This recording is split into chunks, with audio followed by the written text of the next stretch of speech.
Halo semua, perkenalkan saya Rahmat Rifki Maulana, NIM H041975 dari Prodi Penyuluhan dan Komunikasi Pertanian, Fakultas Pertanian Universitas 11 Maret. Guna untuk memenuhi nilai praktikum mata kuliah metode dan teknik penyuluhan, di sini saya akan memperagakan menjadi seorang penyuluh di Desa Pakel, Kecamatan Andong, Kabupaten Boyolali. Nah, selamat menyaksikan.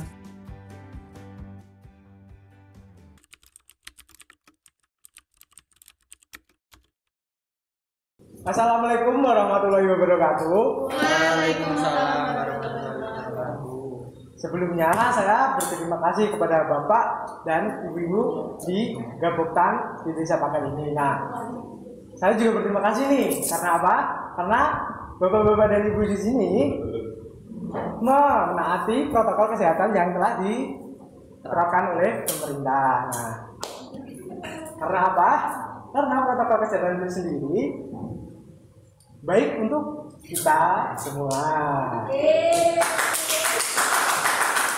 Nah, di sini saya ingin memperkenalkan apa itu pertanian padi organik. Nah, sebelumnya di sini apakah ada yang tahu apa itu pertanian padi organik itu?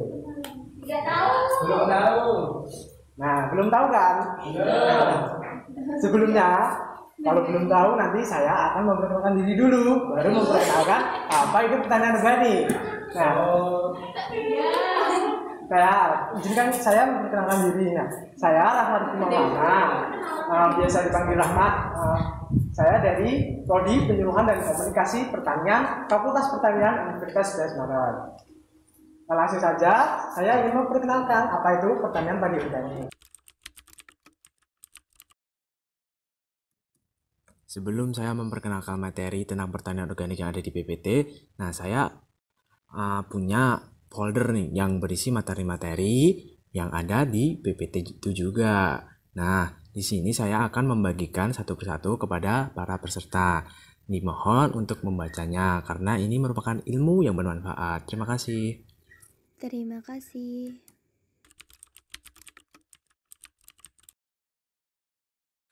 Nah, sebelum kita menuju ke pertanian organik sendiri, kita kembali ke masa lalu, yakni pada tahun 1969. Nah, pada tahun 1969 itu sendiri, Indonesia menjadi importir beras terbesar di dunia, dan pada tahun 1984, Indonesia berhasil menjadi swasembada pangan. Nah, keberhasilan swasembada pangan itu sendiri karena Indonesia menerapkan revolusi hijau. Nah, revolusi hijau yang diterapkan oleh pemerintah ini melalui program Panja Usaha Tani.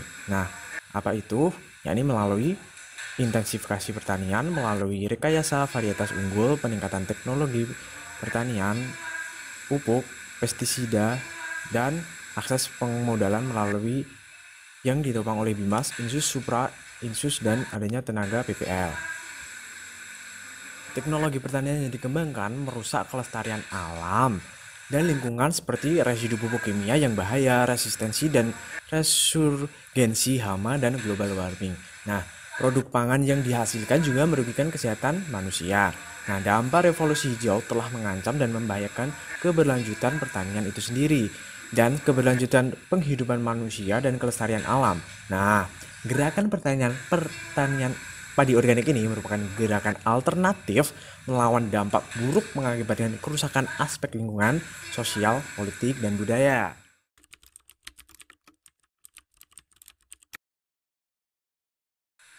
Nah, mengapa kita perlu ke pertanian padi organik? Nah, karena laporan United Nations Food and Agriculture Organization atau FAO tahun 2002 menyebutkan pertanian organik menyebabkan ekosistem mampu menyesuaikan diri terhadap perubahan iklim dan berpotensi mengurangi gas rumah kaca pertanian karena pertanian organik lebih sedikit memancarkan nitroksida atau N2.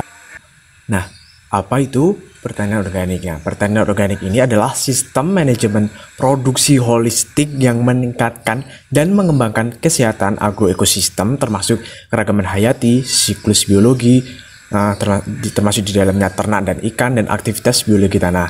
Nah, sedangkan menurut Diptan tahun 2002, sistem pertanian organik adalah sistem produksi holistik dan terpadu yang mengoptimalkan kesehatan dan produktivitas agroekosistem secara alami serta mampu menghasilkan pangan dan serat yang cukup, berkualitas dan juga berkelanjutan. Nah, tadi sudah mengenal definisi dari pertanian organik sendiri.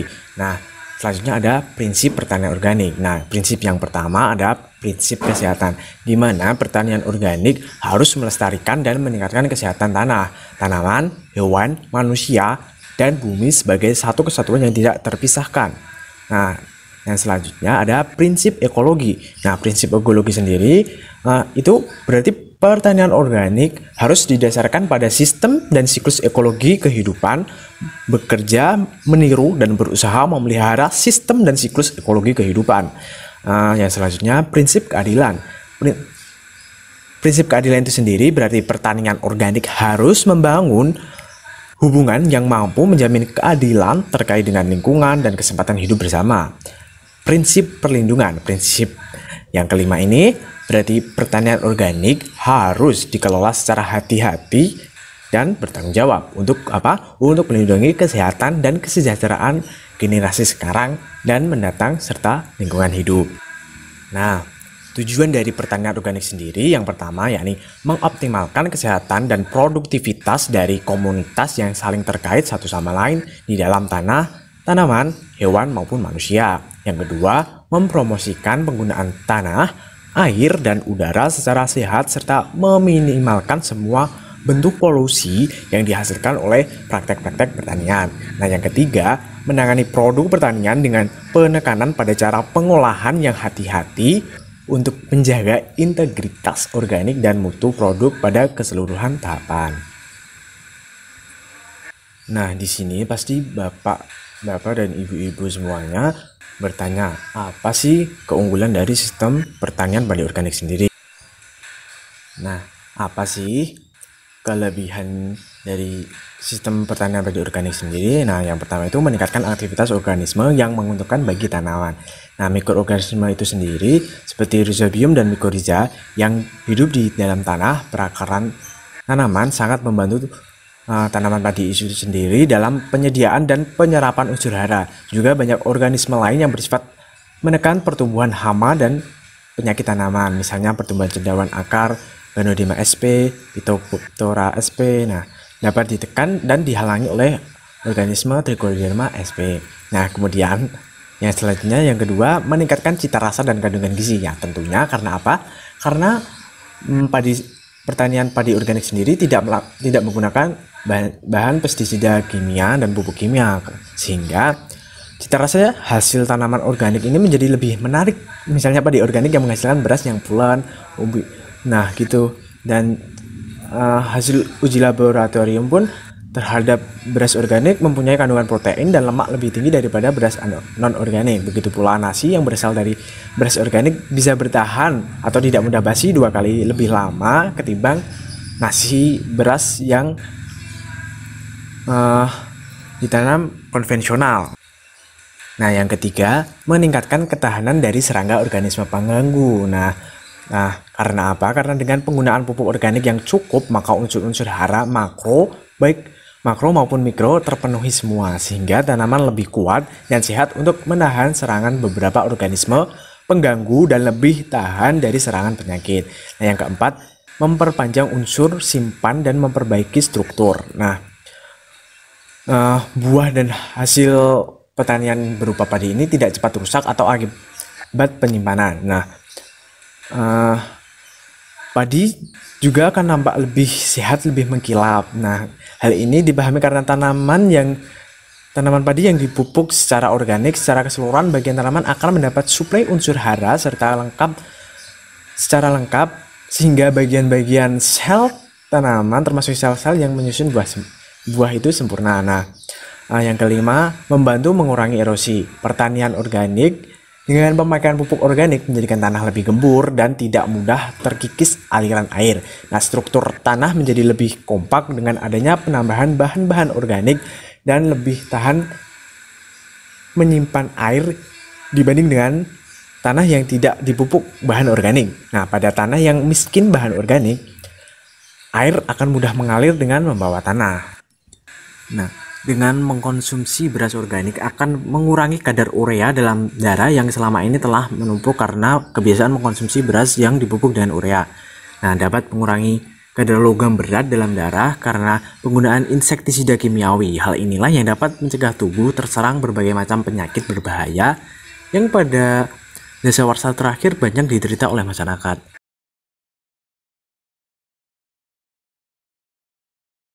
Sekian materi yang dapat saya sampaikan. Apakah dari bapak-bapak atau ibu-ibu ini ada yang ingin ditanyakan?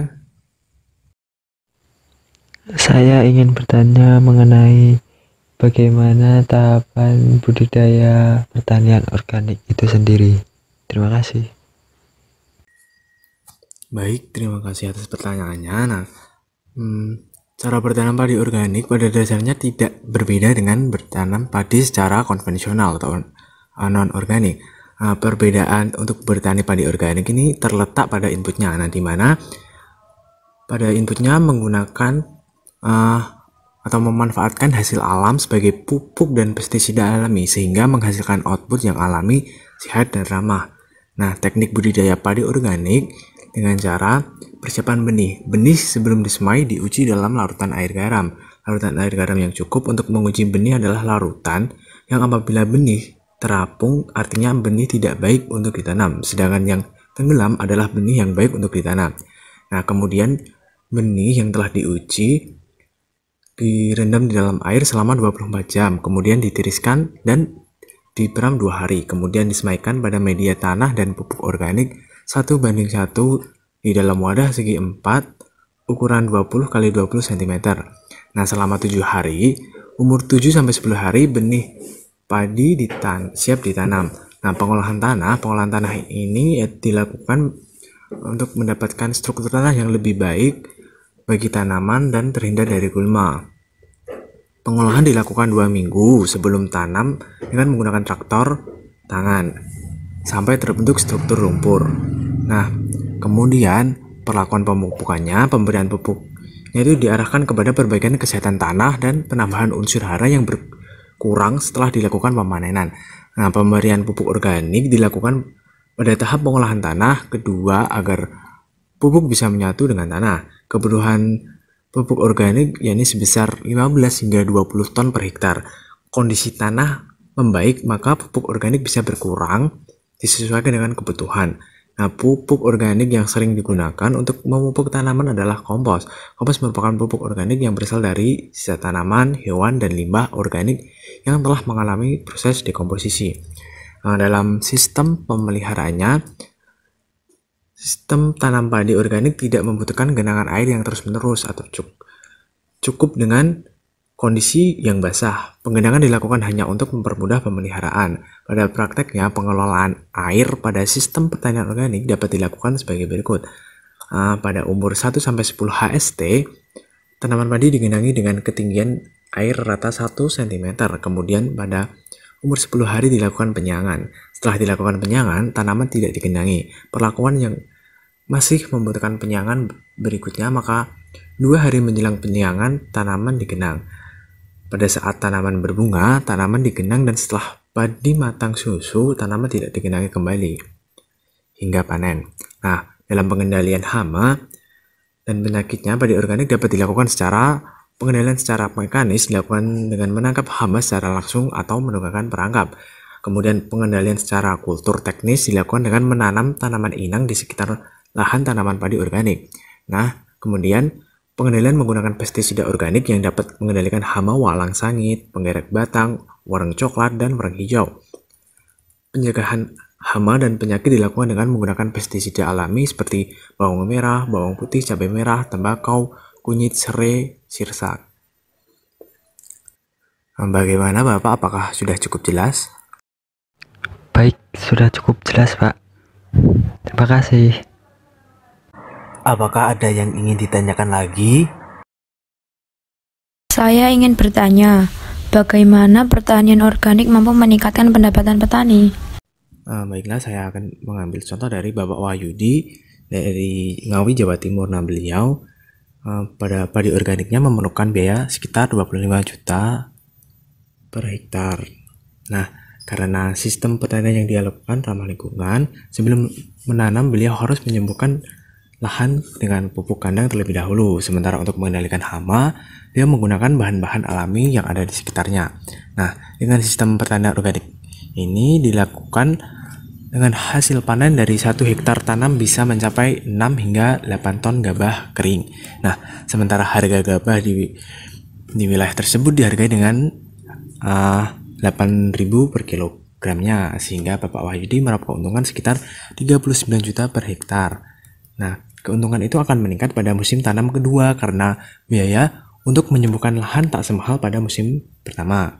Pengalaman beliau tersebut selama ini membuktikan biaya untuk musim tanam kedua bisa berkurang hingga 45%. Apabila bapak-bapak dan ibu-ibu di sini yang ingin sukses dalam membudidayakan padi organik, maka bapak-bapak dan ibu-ibu harus giat dan bersabar untuk mendapatkan hasil yang optimal. Jadi begitu Ibu Ainul, apakah ada tanggapannya? Oh, jadi begitu, Pak. Baiklah, Pak. Terima kasih.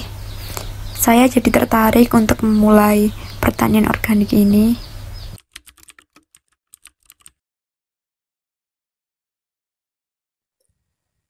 Demikianlah beberapa hal yang bisa saya sampaikan terkait pertanian organik. Sebelumnya saya mohon maaf yang sebesar-besarnya kepada hadirin sekalian apabila di dalam penyampaian mungkin ada kesalahan kata atau beberapa pernyataan yang menyinggung hadirin sekalian. Semoga materi yang saya sampaikan mampu diterima dan dipraktekkan oleh hadirin sekalian. Saya ini hanya manusia biasa yang tidak luput dari kesalahan. Wabillahi taufiq wal hidayah. Wassalamualaikum warahmatullahi wabarakatuh. Waalaikumsalam warahmatullahi wabarakatuh.